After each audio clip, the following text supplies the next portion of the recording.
going from geriatric people driving on the slopes, we're going to get into the violent topic. It's been a violent month. It was a very violent month in Utah. Yeah. Some middle-aged white men were having a fist fight in the lift line at Deer Valley over trying to get to powder or something. I don't know. I don't even know. I just started laughing.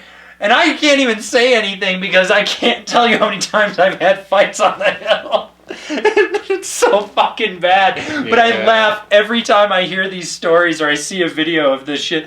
Then there was the doctor who stabbed the kid with his ski pole in New Jersey. He finally went to court. Yeah. So that dude better get so much time in jail. He tried to stab a 12-year-old with a ski pole. A 12-year-old. And he tried to argue that, like, I couldn't tell he was a child. You can't tell the difference between an adult and a 12-year-old? So, seriously? This is how it happened. His 10-year-old son got smoked by a 12-year-old on a snowboard that was learning, and the kid stopped and was trying to go over to see if his 10-year-old was fine. The dad came up, grabbed the 12-year-old, and choke slammed him. Yep. Then tried to punched him. I think. Yeah, he punched him. Punched him like 4 or 5 times in the face. Something like that. Then tried to stab him with a ski pole. Wouldn't your first reaction as a parent be to check on your child? Yeah, wouldn't you want to check on your own child instead of beating up the 12-year-old? Then his argument was, I couldn't tell he was a child. Now, I know there are some big 12-year-olds out there, but if your son is 10 and this kid's 12, how much difference could there really fucking be? Unless you're pumping that kid full of hormones to get him huge. Yeah, like, unless that 12-year-old was the next future linebacker star from Texas, you didn't know he was 12, seriously? They're not big. They're smaller than adults by a lot. Right. Like, and there's just things about 12-year-olds you can tell. And if he was a beginner, like, probably had some kid-looking stuff on. Like, just... Well, it was Mountain Creek, so, I mean, I guess we should be happy he didn't shoot someone. I guess. And then, speaking of shooting, a brother shot his other brother at Park City in a hotel room. In the buttocks. In the buttocks. That was one of my favorite things about the entire article, is they didn't say left butt cheek, it was buttocks. Like, okay. Lieutenant Dan, I got shot in the buttocks. Exactly. That was my first thought, was straight to Forrest Gump. I was like, I hope he shows it on national TV. I mean, I get that. So I firmly believe that altitude rage is a real thing. Yeah. And people coming from the flats suffer from it. And I have seen some, like, I've also been in party too, but I have seen some fucked up shit on the hill where people have fights. One time I was at Breckenridge and I watched, this dude must have been 900 years old, trying to fight a 30-year-old. Oh, the other day at Keystone, me and Ashley saw some drunken, probably in his like early 40s, with his AirPods in and sunglasses and no hat, try to start a fight with like a 14-year-old. And like all of us just standing there like staring at this happening, like, is this dude seriously throwing words at this 14-year-old about some shit? Like, calm down. And the 14-year-old's just like standing there like not trying to have a fight with this guy. And eventually mountain safety shows up and breaks everything up. And I just kind of wanted to like ride over to the old man and go, is that what your life has come to? Starting fights with children? Good on ya. Sounds like you've really done well for yourself. Like, that reminds me of growing up in New York, because they're perpetually 10 years behind on everything. I had a 50-something-year-old guy go off on me because I snowboarded. Mm-hmm. And, you know, I'm just sitting there and he's just going off and off. And finally I was like, well, what are you going to fucking do about it? And he got up in my face and started poking me. And he's like, yeah, you know what I could do to you? And as he did that, I just clocked him right in the face and knocked him right on the ground. And I was just like, there you go, bitch. Because I don't like taking shit from people. Mm-hmm. But I really can't say too much about fighting on the slopes because there's been so many times I've been in them for stupid fucking reasons, one way or another. I still think the best was when the Air Force Academy picked a fight with me. Oh, fun. Did you ever hear this story? Maybe. So this was, I think maybe my first or second year when I actually lived in Breckenridge, just before we lived together. And I'm coming down, like I'm strapping in, and I see this group of about 6 guys, and they're kind of drunk and stupid. And I mean, this is like 9:30, 10 in the morning, and they're drunk. And I'm like, I just got about right. Yeah, I just got this really bad vibe, and I was like, okay. So I was coming down Peak 9, and you know the super roller? Yeah. I love to hit the super roller. As I go to hit the super roller, I'm like, don't hit it. Something in me just said, don't hit it. So I put the brakes on. Dude was this far from me. He would have hit me if I'd hit it, if I caught air. He would have smoked me midair.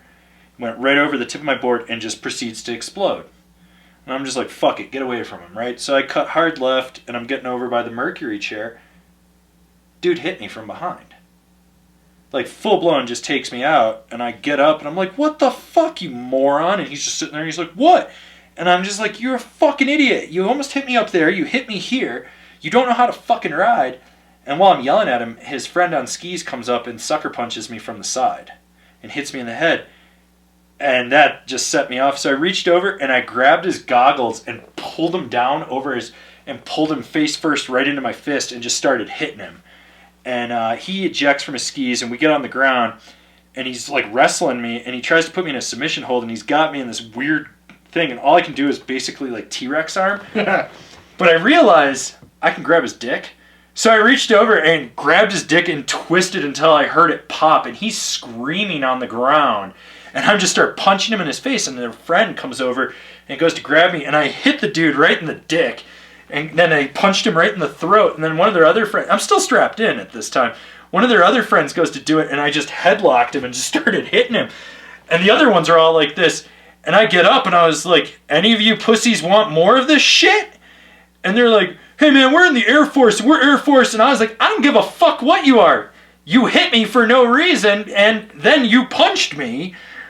And they're like, you know, we could do all this and blah, blah. And I was like, no, you can't. First off, I should have known you're pussies in the military because you fight like a bunch of bitches, which proves you're in the Air Force. You don't know how to fight. If you were Marines, I would have been dead. Yeah. Fair assessment. Very fair assessment.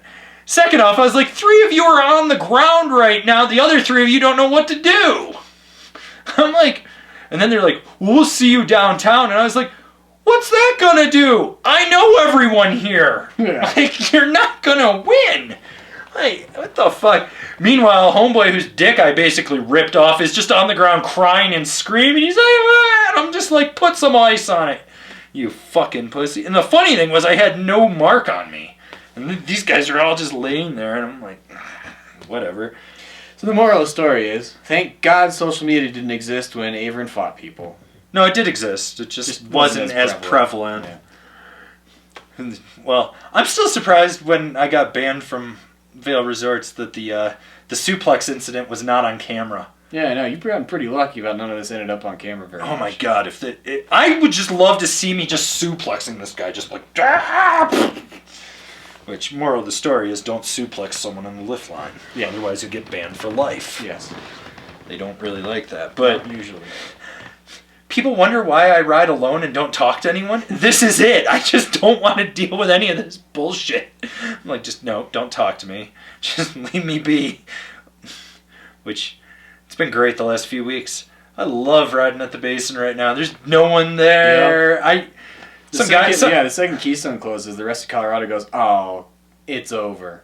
Which we're stoked about, because, yes. Well, Basin's still, I mean, it's busy on the weekends, but I don't know. Some guy got on the chairlift with me the other day and tried talking at me, and I was just like, I'm listening to music. Fuck off. It's not that I'm antisocial. It's just I don't like people. I think that's actually the definition of antisocial.